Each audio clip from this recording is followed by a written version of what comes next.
Bem, já conosco aqui nos estúdios a doutora Angelita Cruz, competentíssima causídica, não é? Advogada, graduada, pós-graduada, de novo pós-graduada. Fez 2 pós-graduações, doutora? Bom dia. Bom dia. Isso mesmo, Nando. A senhora é estudiosa, hein, doutora?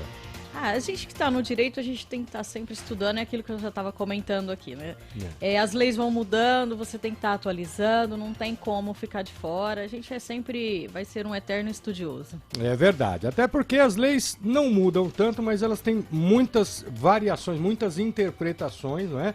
E aí, para entender o que vai na cabeça do juiz, você tem que estar preparado para argumentar e contra-argumentar, né, doutor? É isso mesmo, inclusive com essa nova reforma trabalhista, muitos advogados da área, colegas e até mesmo eu, voltou para o banco da escola para poder se atualizar com toda essa reforma que o governo veio e implementou, principalmente no período de pandemia, né? É verdade, principalmente no período de pandemia, a demanda cresceu bastante, as demandas, né? Cresceu bastante porque as pessoas se viram ali com o seu trabalho, horas reduzidas, trabalho home office, sem entender, e agora, como que vai ser o meu direito? E os advogados também correram, né, para se atualizar e ali saber qual que é o direito daquela pessoa, de que forma que ela tem que tratar cada situação, principalmente nesse período aí que pegou todo mundo de surpresa, né? É verdade, é verdade. O doutor Angelita Cruz, as dúvidas pairam na cabeça da sociedade. Cada caso é um caso, cada caso tem que ser estudado individualmente. O que serve para um não necessariamente serve para outro, não é? Então tem muita particularidade e a gente já tem um monte de pergunta aqui para a senhora, para tirar as dúvidas. Mas só dando uma repassada, doutora, a senhora vem falando nas últimas semanas e são capítulos intermináveis, né? Sobre os direitos do trabalho.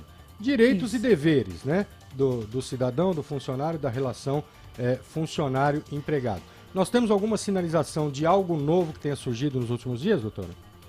Olha, nos últimos dias, o governo tem tratado muito da questão da pandemia, que tem chegado ao fim, né? Graças a Deus. E aí tem discutido no Congresso a respeito de se vai permanecer, por quanto tempo mais vai permanecer as leis que beneficiaram trabalhadores no período da pandemia. Então, inclusive tem a última lei que está valendo por 120 dias, está sendo discutido se vai continuar ou não. E também tem as leis que foram implementadas no período da pandemia e agora vão ser estendidas para o direito do trabalho.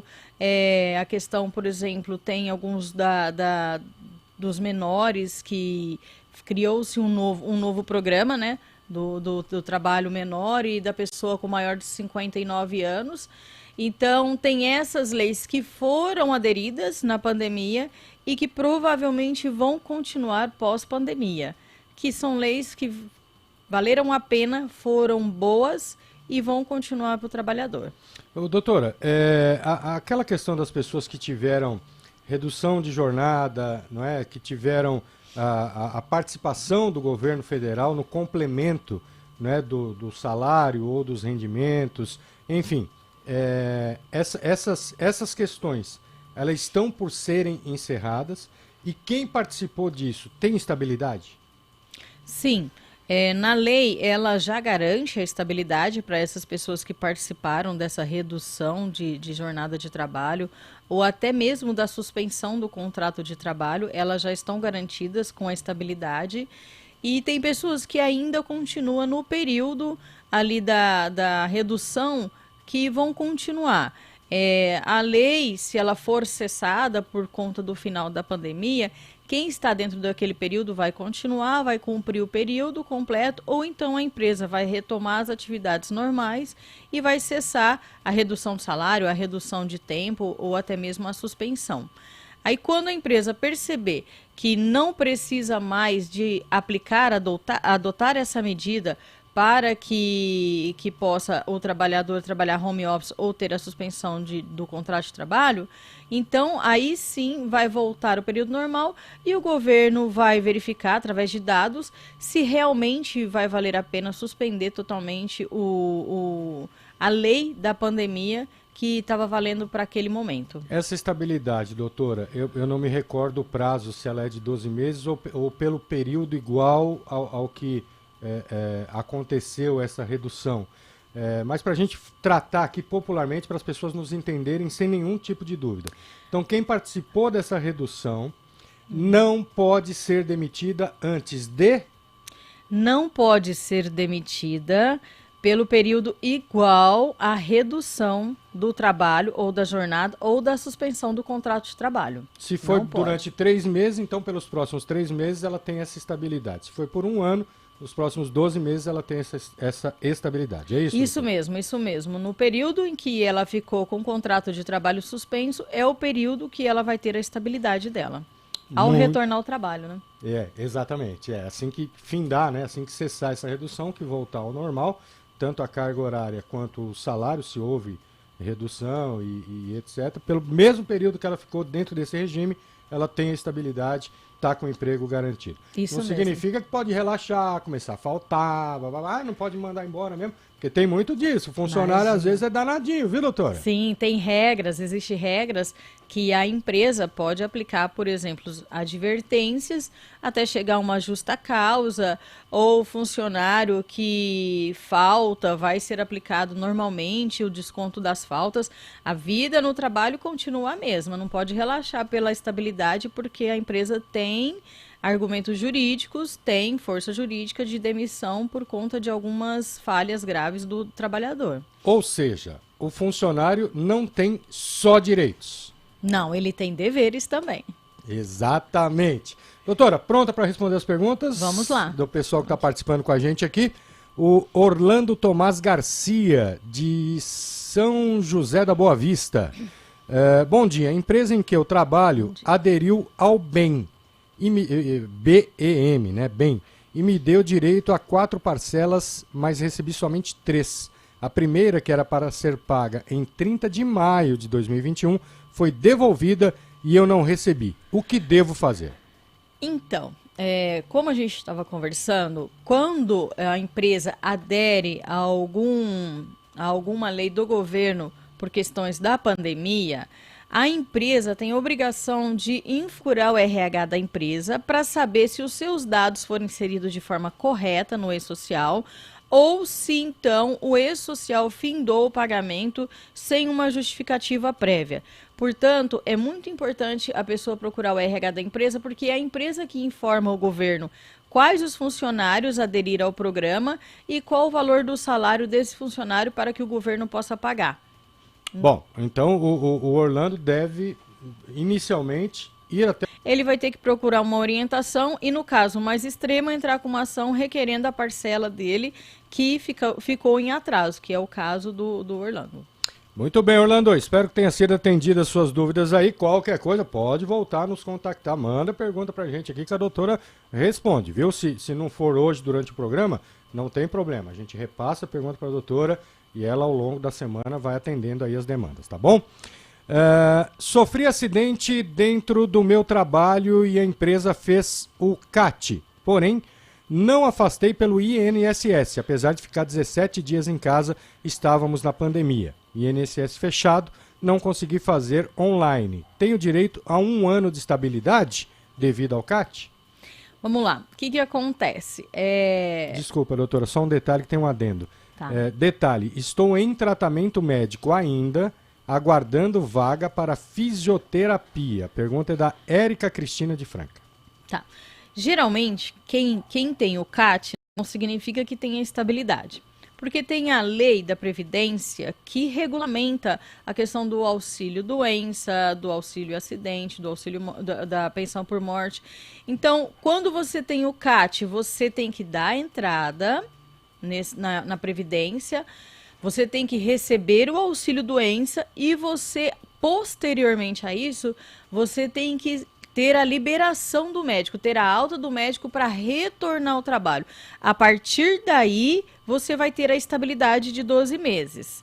Porque no artigo 118 da Lei 8.274, que é a lei da Previdência, que regulamenta o auxílio-doença, ela é clara. Você vai receber o auxílio-doença e depois, após o auxílio-doença e após a liberação do médico, você volta ao seu trabalho, aí sim você vai ter a estabilidade de 12 meses. Então fica aquela regra assim, bom, eu tenho o CAT, mas eu não tenho a estabilidade. Por regra, só o CAT não te dá direito à estabilidade. Você precisa ter recebido o auxílio-doença, você precisa ter passado por um médico e este sim liberar você ao retorno do seu trabalho. E aí, então, você começa a ter a estabilidade de 12 meses que é garantido na lei. Muito bem. Ô Luciano. Oi, Nando. Nós temos áudio. Tem áudio. Tem áudio aí? Isso, da Luciane do Casa Grande. Oi. Bom dia, Nando. Eu queria fazer uma pergunta para a advogada aí, não sei se é o caso dela, mas é assim, ó, graças a Deus, em nome do Senhor Jesus, meu marido aposentou e agora vai começar a receber. E a gente foi no Banco da Caixa para dar entrada no fundo de garantia dele, para ele receber, que ele tem mais de 21 anos de contribuição. E o cara pediu para largar os papéis lá, que depois ele retornava a ligação para a gente lá assinar para ele receber. Quando foi sexta-feira passada, ele ligou e falaram assim que a conta dele está zerada, que ele não tem nada para receber de fundo de garantia. Isso pode acontecer? Olha aí, a Luciane, né? Luciane. Deu para entender, doutora? Olha, eu entendi que ele tinha um valor para receber, deixou a documentação no banco e o banco retornou a ligação dizendo que não tinha nada para receber. Eu oriento ela, é o meu caso, sim, eu sou especialista em direito do trabalho, oriento ela para que peça um extrato do FGTS, do esposo, um extrato analítico, onde que envolve todos os depósitos, todos os juros que teve, para saber o porquê que não tem nada para receber, se então ele entendia-se que tinha. Se ele tinha um aplicativo ali da Caixa Tem, que é o aplicativo do banco que informa ali os valores de FGTS que a pessoa tem em conta. Então seria interessante, a primeiro momento, pegar o extrato analítico do fundo de garantia do seu esposo, verificar no extrato se houve algum saque, de que forma que foi feito esse saque, se foi em agência, se foi por cartão, em banco, 24 horas, enfim, verificando isso, se houve esse saque. E se for indevido, comunicar ao banco que não reconhece o saque. Ou então, verificar se os juros não foram depositados também, porque a pessoa tem um saldo e tem a correção dos juros. Inclusive, essa correção dos juros, ela está sob júdice no STF, que é aquilo que nós já falamos, né? Da questão do FGTS, tá defasada os juros da correção ali do FGTS. Então, essa pessoa ela tem que procurar o banco, tirar um extrato analítico e verificar se houve alguma movimentação estranha na sua conta. Bom, e essa é uma operação simples. Vai ao banco, procura o seu gerente, né? O gerente da conta, e fala assim, amigão, eu tinha dinheiro do fundo de garantia, me aposentei, vim receber o fundo de garantia e não tem dinheiro lá no... Quero saber onde foi. Preciso do extrato para saber o que aconteceu. Isso mesmo, o extrato analítico, que o extrato analítico ele é mais completo e ele informa ali aonde que foi todo o dinheiro, a movimentação do dinheiro, o saque, os juros, qual o valor dos juros, enfim, ele informa tudo e aí sim você vai saber aonde que está o dinheiro. Perfeito. Bom, espero que tenha sido esclarecido. Luciane, Senhorinho, é nome próprio, Senhorinho dos Santos, do Jardim Paiva, ele está perguntando aqui, oi, por favor, me tira uma dúvida. Após a perícia do trabalho, quanto tempo leva para o juiz, ele coloca aqui, dar a causa, conceder o benefício? Entendi.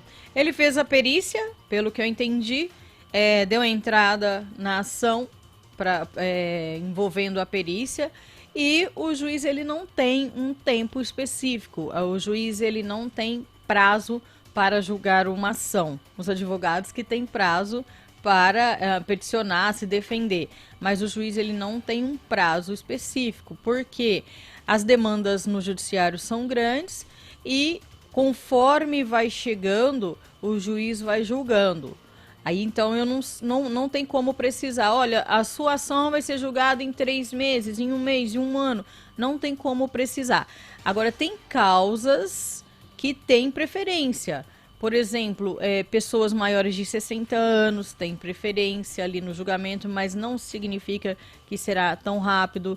Também tem preferência a questão quando a pessoa adere ali dentro da ação, um mandado de segurança, um pedido de cautela que tem que ser mais rápido, tem que ser analisado com maior rapidez. Então tem esses nuances que podem ser julgados mais rápido. Mas se o seu processo não tem nenhuma dessas medidas, cautelar, não é maior de 60 anos, o seu processo vai ser julgado conforme o andamento processual. Muito bem, seu senhorinho, tá explicado. Infelizmente, tem que aguardar, né? Resumindo, infelizmente tem que aguardar. A Samara tá perguntando aqui, ó, como eu faço? Eu saí de uma empresa, ela fez o acerto certinho, daí liberou, né, me liberou o fundo de garantia por tempo de serviço também. Tudo que eu tenho direito, ele pagou. Mas eu tô com problema na Caixa Econômica, terceira vez que eu vou lá e eles falam que eu não tenho nada em minha conta. Ela foi lá de novo, daí eu tenho 1.300 que o meu patrão depositou. A Caixa faz uma transferência de R$346 para mim e só. Menina, que coisa. Primeiro não tinha nada. Depois apareceu 1.300 então... que o patrão depositou. Aí a Caixa, não, dos 1.300 só vou transferir 340. Tá estranha essa história, não? Doutora? Uma história bem complexa, né? Primeiramente ela disse que o patrão pagou ela de forma correta, mas não tinha nada na conta do FGTS. Pode ser que o patrão tenha pagado o FGTS bem depois da rescisão dela. E aí sim que depois que ela viu esse dinheiro na conta. Aí agora tem só R$300. A gente vai trabalhar aqui com hipóteses, né? Por exemplo, ou ela pode ter aderido ao saque aniversário e ter retirado no mês do aniversário dela um valor e esse valor abateu-se na conta dela do FGTS, ou então pode ser que o depósito não foi feito na sua totalidade. A única forma de saber é tirar um extrato analítico do seu FGTS, da sua conta ali do seu FGTS, para saber a movimentação que foi feita, para saber o dia de depósito que foi feito do seu FGTS, para saber o saque que foi feito, de que forma que foi feita, e se você não fez ou se você está em dúvida, o melhor é você procurar o gerente do banco para que ele possa melhor explicar toda essa movimentação que teve ali na sua conta do FGTS, que pelo jeito está um pouco confusa, né? Doutora, passaria o dia inteiro aqui conversando com a senhora, porque os assuntos são inesgotáveis, sim, né? Verdade. E todos muito interessantes. Mas a gente tem que abrir espaço para Sertãozinho. O Décio Rodrigues está pedindo passagem com notícias importantes que estão acontecendo nesse momento da região. As pessoas que não conseguiram mandar mensagem agora, que não conseguiram ser atendidas, elas podem contactar a senhora através de alguma forma para tirar alguma dúvida? Sim, tem meu Instagram, que é angelitapcruz_adv. Estou à disposição lá para perguntas, dúvidas, o que precisar, a gente está à disposição. E se você não tiver Instagram, não tem problema. Manda para o WhatsApp aqui da rádio, 981581278, e a gente repassa as perguntas para a doutora